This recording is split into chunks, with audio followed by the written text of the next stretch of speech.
Hello. What is your name and what plant did you work at?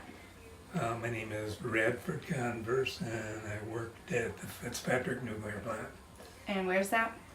That's in Scriba, New York, just a little distance from Oswego. And what was your job description when you worked there? I had several. I started out as a C operator, which is like an auxiliary operator, and I ended up as plant manager. Cool. Okay.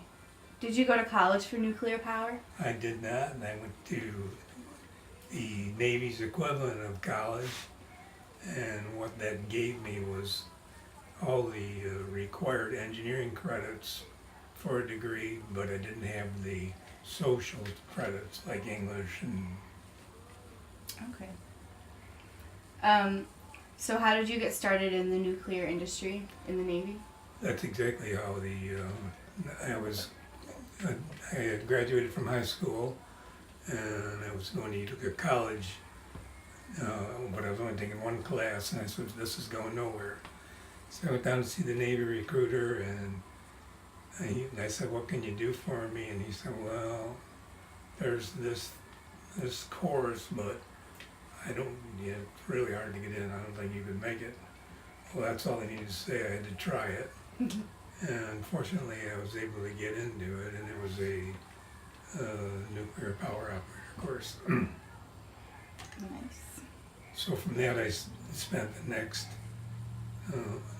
total time in the Navy was about 3 years in school. Okay, so now I'm going to ask you about the nuclear plants here. What year were they built, do you know?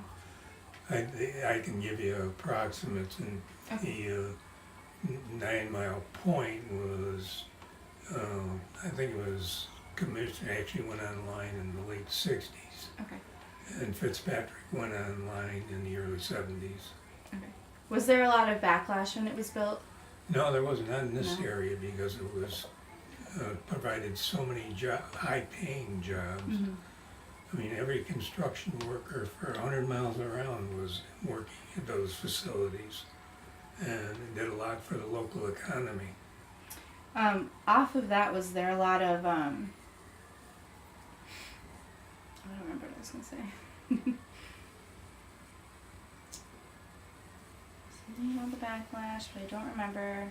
I was just going to ask something else, but I don't remember what it was. Okay. So how is nuclear power made, in short?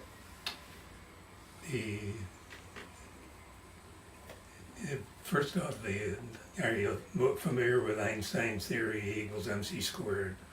Well, the energy of mass of anything, and particularly one you can split, is multiplied by the speed of light squared. So it's just huge. An example would be a tenth of an ounce of uranium provides the equivalent of a ton of coal in energy. That's a tenth of an ounce.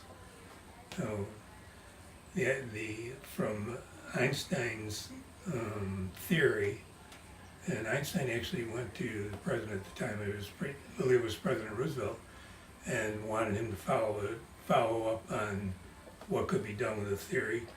But they were talking at that time it was to make a bomb.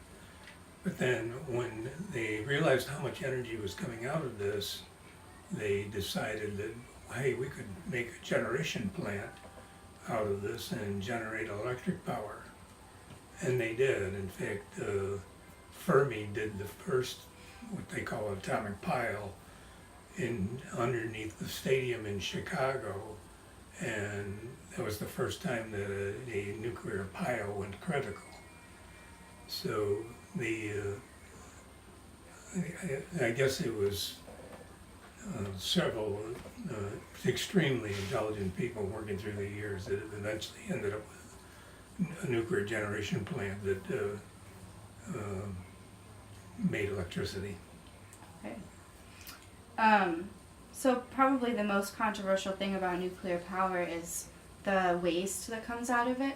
How is that stored and how much of it do you know? Yeah, that's and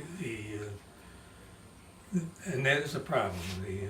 We did, the politicians did an excellent job at one point of building a place in Nevada for nuclear waste, but the Nevada people, and probably rightfully so, objected to it. It was in a cave that went underground Mhm.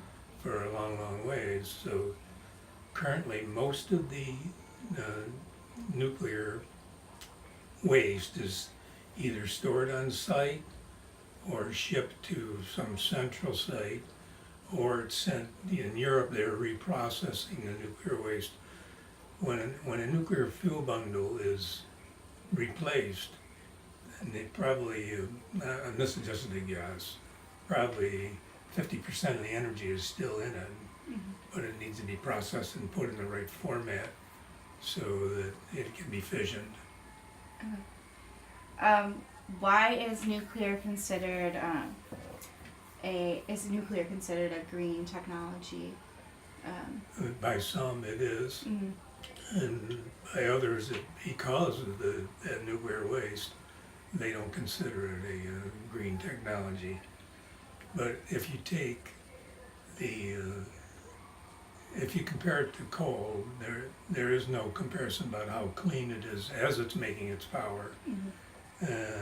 And the same is true with oil. Natural gas comes a little closer to being cleaner, and of course the wind power and the solar power are much cleaner. But on the other hand, if you have wind power, you need to have something that stores it. Mhm. So you usually end up putting a reservoir in or something where you pump the water up to the reservoir when the power's not needed, and then they drain it down through a generator to put the power out. Okay. So, what did you start out as when you started working there? I got out. I got out of the Navy. I was an engineering watch supervisor in the Navy. I got out of the Navy in 1970. I was going to Mohawk Valley Community College, and I went to a hometown opportunity days in Utica. And Niagara Mohawk was there, and they saw I had been a nuclear operator in the Navy and hired me almost on the spot for the 9 Mile 1 nuclear plant.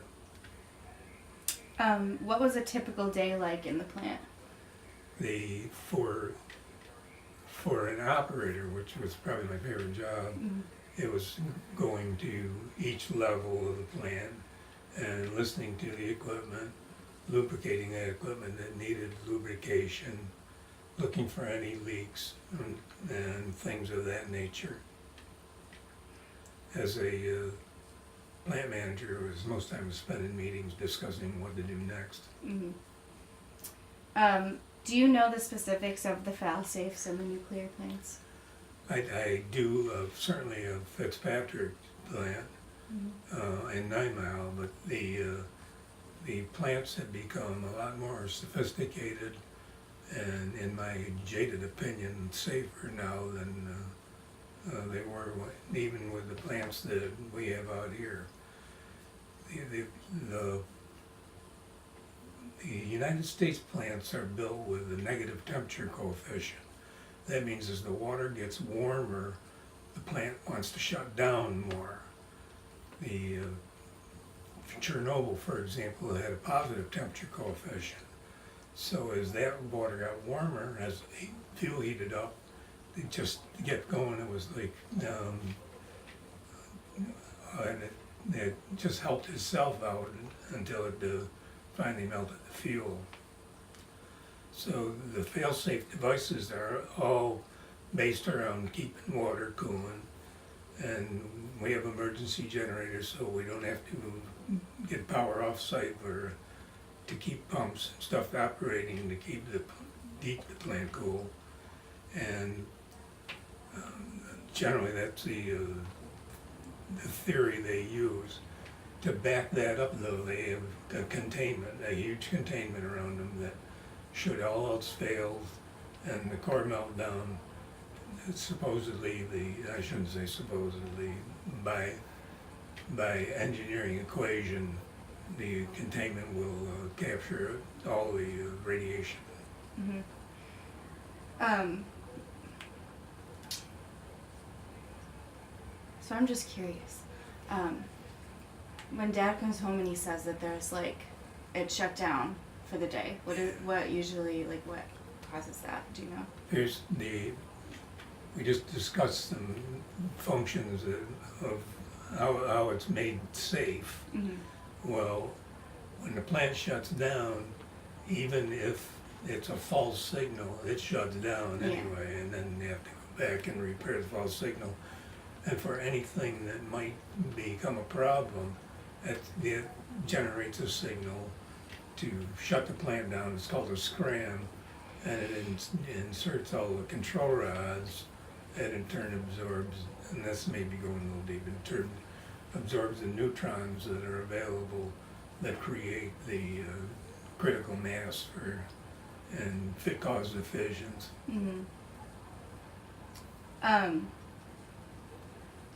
I know you didn't have any part of building the plants, but do you know if environmental impacts were taken into consideration? They definitely were, and I was there when the You were? plant was Oh. under construction. Yeah. Okay.